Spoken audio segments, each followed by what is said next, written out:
नमस्कार दोस्तों, मैं विवेक कुमार शर्मा स्वागत करता हूं आपके अपने YouTube चैनल रट्टा मार केमिस्ट्री में। दोस्तों, आज की वीडियो में हम लोग बात करने वाले हैं कोवेलेंट रेडियस की। जी हाँ, कोवेलेंट रेडियस किस तरीके से मेजर किया जाता है होमो एटॉमिक मॉलिक्यूल्स के लिए एंड हेटेरो एटॉमिक मॉलिक्यूल्स के लिए, और फिर मैंने आपको एंडिंग में एक होमवर्क भी दिया है। आइए देखते हैं इस वीडियो में क्या क्या चीजें हम लोग करने वाले हैं।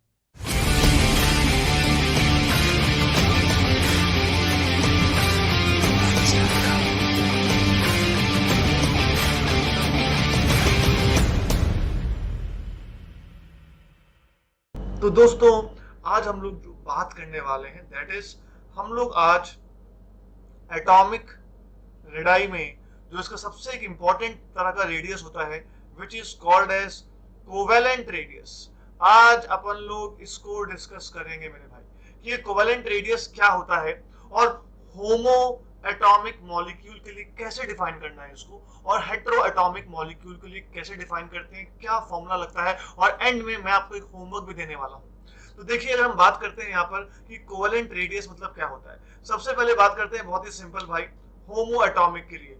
होमो एटॉमिक मतलब क्या होगा, दोनों एटम एक जैसे, सारे बोलो कैसे, दोनों एटम एक जैसे। तो अपन ने एक एटम ये बना दिया सुंदर सा, दूसरा एटम अपन ने ये बना दिया। आप देख रहे हैं दोनों एटम्स आपस में ओवरलैप कर रहे हैं मेरे भाई, दोनों एटम्स आपस में ओवरलैप कर रहे हैं। सपोज ये भी एटम ए है, ये भी एटम ए है, दोनों एटम आपस में ओवरलैप कर रहे हैं। इसका न्यूक्लियस मार्क कर रहा हूं, इसका न्यूक्लियस ये रहा, इसका न्यूक्लियस ये रहा, दोनों के न्यूक्लियस को अपन ने जोड़ दिया एक लाइन से ऐसे। समझ में आ रही है बात आपको? And suppose this distance, this overall distance is D. ठीक है, इस डी को अपन लोग मेरे भाई प्यार से बोलते हैं न्यूक्लियस से न्यूक्लियस की दूरी, न्यूक्लियस से न्यूक्लियस की दूरी, इसीलिए इसको बोला जाता है इंटर इंटर न्यूक्लियर डिस्टेंस। क्या बोलते हैं, बोलो एक बार, इंटर न्यूक्लियर डिस्टेंस। तो न्यूक्लियस से न्यूक्लियस की दूरी थी मेरे भाई, इसी को हम बोलते हैं इंटर न्यूक्लियर डिस्टेंस। और होशियार हो जाओ, अरे चौकन्ने हो जाओ, यही होता है बॉन्ड लेंथ। तो जब एक बॉन्ड बनता है, जब एक कोवेलेंट बॉन्ड बनता है, तो जो उनके न्यूक्लियस से दूसरे न्यूक्लियस की दूरी होती है that is called as inter nuclear distance, और उसी को अपन लोग प्यार से क्या बुलाते हैं दोस्तों, बॉन्ड लेंथ बुलाते हैं। अच्छा, एक बहुत ही खास बात सुनिएगा ध्यान से, सुनिएगा ध्यान से। अगर मैं यहाँ पर रेडियस ऑफ ए को डिफाइन करूं, नाउ रेडियस ऑफ ए, क्योंकि कोवेलेंट बॉन्ड है तो यहाँ पर जो रेडियस ऑफ ए होगा that is called as covalent radius. क्या बोलते हैं, बोलो, कोवेलेंट रेडियस। तो मेरे भाई बहुत ही सिंपल सा फॉर्मूला है कि कोवेलेंट रेडियस जो होगा that is distance between A, that is inter nuclear distance between A and A upon 2। बिल्कुल सिंपल सा फॉर्मूला। तो बस ये सिंपल सा फॉर्मूला लगा देना आपको।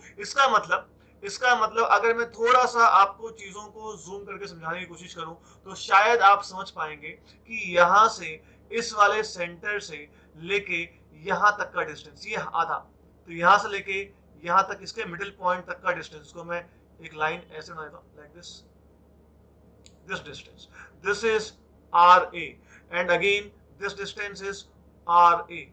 दिख रहा है आप लोगों को? And this 2 times R A was equal to क्या था, इंटर न्यूक्लियर डिस्टेंस था। तो ये तो भैया बहुत ही सिंपल सा हो गया होमो वाले के लिए। अच्छा, हेटेरो में थोड़ा दिमाग में इशू आता है कि सर होमो में तो दोनों आइटम बिल्कुल सेम थे तो आपने आराम से कर लिया, हेटेरो में आप क्या करोगे? अरे बहुत ही सिंपल है, आओ देखो, आओ देखो, यहाँ हेटेरो एटॉमिक के लिए देख लेते हैं कि यहाँ पर हम बॉन्ड लेंथ कैसे डिफाइन करते हैं। अब देखो ध्यान से, सुनना सुनना सुनना। सपोज मैंने ये ले लिया ए, तो दिस इज ए, ठीक है, और मैंने एक ले लिया B, suppose this is B.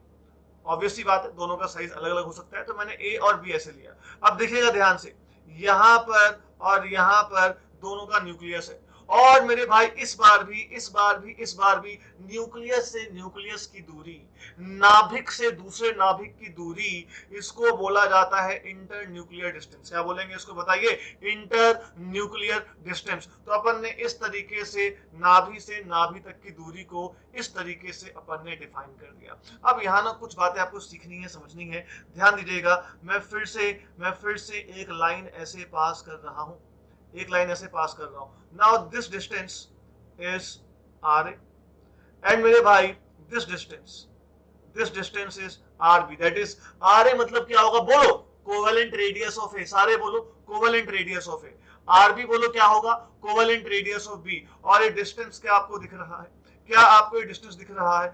यहाँ पर मैं कुछ चीजें आपको सिखाना चाहूंगा। यहाँ पर जो फॉर्मूला लगाते हैं, that is distance between A and B, that is equal to क्या होता है, सुनना बहुत इंपॉर्टेंट है, सवाल आया हुआ है और इसी पे होमवर्क भी दूंगा। R A plus R B मतलब radius of A plus radius of B minus 0.09 minus 0.09 delta X. ये डेल्टा एक्स क्या है मेरे भाई? डेल्टा एक्स जो होता है वो इलेक्ट्रोनेगेटिविटी का डिफरेंस है। Delta X is the electronegativity difference between A and B. रुको रुको, घबराओ नहीं, अरे सब क्लियर होगा, सबको समझ में आएगा, बातों को सिर्फ समझने की कोशिश करिए। सबसे पहले देखते हैं कि यहाँ पर ये जो डेल्टा एक्स है ये क्या है। This is the electronegativity difference between किसके किसके बीच में, ए एंड बी के बीच में। तो electronegativity difference between A and B. अभी रुक जाओ, थोड़ा और देखते हैं। अच्छा, आर ए क्या है बताओ, what is R A? R A is simple radius of A, ठीक है। दिस इज, हम लिख सकते हैं यहाँ पर कि दिस इज रेडियस ऑफ ए। और जब भी आपको रेडियस लेना है इस फॉर्मूले के लिए, सबसे इंपॉर्टेंट चीज, रेडियस हमेशा आर्मस्ट्रांग में लेना है। तो R A is the radius of A. अगर मैं ऐसे ही आपसे पूछूं कि आर बी क्या हो जाएगा मेरे भाई, आर बी क्या हो जाएगा, तो क्या बोलोगे? बोलो कि R B is radius of B and this is also in angstrom. तो आर ए मतलब radius of A, R B मतलब रेडियस ऑफ बी, और डेल्टा एक्स क्या होता है? इलेक्ट्रोनेगेटिविटी का डिफरेंस। अच्छा, एक चीज समझ में नहीं आ रही सर, एक चीज हम यहाँ पे फील नहीं कर पा रहे हैं, वो क्या चीज? सुनना ध्यान से, बहुत इंपॉर्टेंट चीज है। क्या आपको दिख रहा है कि यहाँ पर जो डिस्टेंस है ए और बी के बीच में, वो ए और बी में से हम कुछ सब्ट्रैक्ट कर रहे हैं, कुछ घटा रहे हैं, कुछ माइनस कर रहे हैं। मतलब आर ए का था, आर बी का था, और हमने इसमें से कुछ सब्ट्रैक्ट कर दिया, कुछ घटा दिया, कुछ रिमूव कर दिया। ये क्यों किया? क्या डी का जो डिस्टेंस है, जो इंटर न्यूक्लियर डिस्टेंस है, वो ए और बी के सम से छोटा है? ऐसा क्यों भाई साहब? मजा आ जाएगा कंसेप्ट सीख के, कंसेप्ट सीख के मजा आ जाएगा। देखो, ये रहा ए, ये रहा बी, दोनों के बीच में सिंगल बॉन्ड, और ऑब्वियस सी बात है, ऐसा मान लेते हैं कि दोनों की इलेक्ट्रोनेगेटिविटी अलग अलग है, दोनों की इलेक्ट्रोनेगेटिविटी अलग अलग है। और मैं फिलहाल ऐसा मान लेता हूं कि electronegativity of A is more then that of B. तो ए की इलेक्ट्रोनेगेटिविटी ज्यादा है बी से। इससे क्या फर्क पड़ेगा बोलो? अरे यहाँ देखो, यहाँ जो दोनों इलेक्ट्रॉन है, अगर ए की इलेक्ट्रोनेगेटिविटी ज्यादा है तो दोनों इलेक्ट्रॉन किसकी तरफ खिंचे हुए होंगे?